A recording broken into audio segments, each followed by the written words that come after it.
Car accident में हो, सब कुछ एक सेकंड में हो रहा है। ब्रेक की चीख, ग्लास टूटने की आवाज और फिर तुम अपनी पूरी जिंदगी देख रहे हो। बचपन का पहला दिन, स्कूल में माँ की मुस्कान, पहली जॉब, पहला हार्ट ब्रेक, सब कुछ जैसे एक फिल्म की तरह तुम्हारे दिमाग में फ्लैश हो रहा हो। ये सिर्फ फिल्मों का सीन नहीं, दुनिया भर में हजारों लोग अपने नियर डेथ एक्सपीरियंस में ये डिस्क्राइब कर चुके हैं। लेकिन सवाल ये है, ये होता क्यों है और क्या ये सिर्फ ब्रेन का इल्यूजन है या इसके पीछे कोई बड़ी कॉस्मिक रियलिटी छुपी है? अगर मैं तुमसे कहूँ कि साइंस के पास इसका एक लॉजिकल जवाब है, लेकिन वो जवाब जितना लॉजिकल है उतना ही क्रीपी भी, तुम सुनोगे? सबसे पहले समझते हैं कि जब हम एक एक्सट्रीम डेंजर में होते हैं तो हमारा बॉडी फाइट और फ्लाइट मोड में चला जाता है। इस मोड में एड्रेनलिन हार्मोन फ्लड हो जाता है, दिल तेज धड़कने लगता है और ब्रेन हाइपर एक्टिव हो जाता है। यही वो मोमेंट है जहां टाइम का परसेप्शन बदल जाता है। तुम्हें लगता है कि सेकंड्स लंबे मिनट्स बन गए हैं। 2017 में इजराइल के साइंटिस्ट ने एक रिसर्च की थी जहां उन्होंने नियर डेथ सर्वाइवर्स से डिटेल इंटरव्यूज किए। उन्होंने बताया कि उनके ब्रेन ने एक पैनोरामिक मेमोरी ट्रिगर की, मतलब हर इंपॉर्टेंट या इमोशनल मोमेंट एक साथ सरफेस पे आ गया।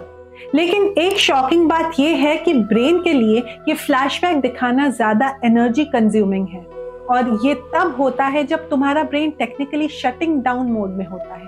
तो फिर ये एनर्जी का बर्स्ट आता कहां से है? यहाँ पे एक फैसिनेटिंग थ्योरी आती है, end of life cognitive search.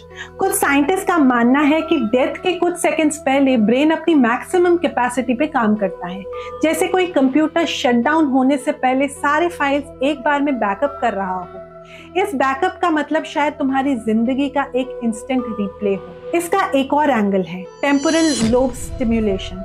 Temporal lobe memory और इमोशंस का हब है। जब तुम्हारे ब्रेन को ऑक्सीजन की सप्लाई कम होती है तो ये लोब हाइपर स्टिम्युलेटेड हो जाता है और तुम अपने सबसे पावरफुल मेमोरीज को फील करते हो। लेकिन ये सिर्फ साइंस का पर्सपेक्टिव है। स्पिरिचुअल लोग इसको कैसे देखते हैं वो तुम्हें और कंफ्यूज कर सकता है। कई स्पिरिचुअल ट्रेडिशंस का मानना है कि ये फ्लैशबैक तुम्हारी आत्मा का ट्रांजिशन होता है।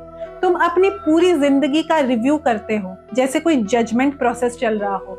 हिंदुइज्म में इस कॉन्सेप्ट को चित्रगुप्त का हिसाब से कंपेयर किया जाता है, जहां तुम्हारे कर्म रिकॉर्ड दिखाए जाते हैं। अब इंटरेस्टिंग बात यह है कि ये सेम फिनोमेना सिर्फ डेथ मोमेंट्स में नहीं बल्कि हाई रिस्क सिचुएशन में भी होते हैं, जैसे सोल्जर्स बैटलफील्ड में या प्रोफेशनल क्लाइंबर्स जब स्लिप करते हैं। क्या इसका मतलब ये है कि हमारा ब्रेन डेथ को पहले से ही सेंस कर लेता है?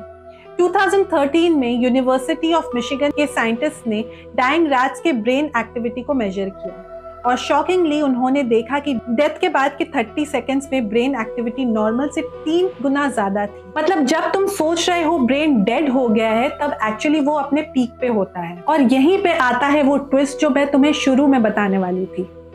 शायद ये फ्लैश तुम्हारी पूरी लाइफ का फेयरवेल नहीं बल्कि एक नए बिगिनिंग का ट्रेलर हो। कुछ क्वांटम कॉन्शियसनेस थ्योरिस्ट का मानना है कि जब तुम्हारा ब्रेन ये फ्लैश करता है तुम एक पैरेलल रियलिटी में शिफ्ट हो जाते हो, जैसे तुम्हारी कॉन्शियसनेस एक न्यू टाइमलाइन में रिबूट होती है और तुम्हारी मेमोरीज एक पैकेज बन के ट्रांसफर होती है। इस थ्योरी का लिंक हम अगले एपिसोड में डिस्कस करेंगे, लेकिन सोच के देखो, अगर ये सच है तो तुम कभी सच में मरते ही नहीं, तुम बस स्विच करते हो एक और वर्जन ऑफ रियलिटी में। नेक्स्ट टाइम जब तुम किसी मूवी में ये लाइव फ्लैश सीन देखो या किसी सर्वाइवर की कहानी सुनो, याद रखना कि इसके पीछे सिर्फ एक फिल्मी ड्रामा नहीं बल्कि एक पावरफुल बायोलॉजिकल और शायद मेटाफिजिकल प्रोसेस छुपा है। तो तुम्हारा क्या मानना है?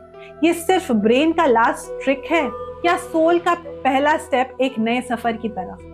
कमेंट्स में बताओ, क्योंकि मैं चाहती हूँ कि इस डिस्कशन का नेक्स्ट पार्ट हम साथ में डिकोड करें।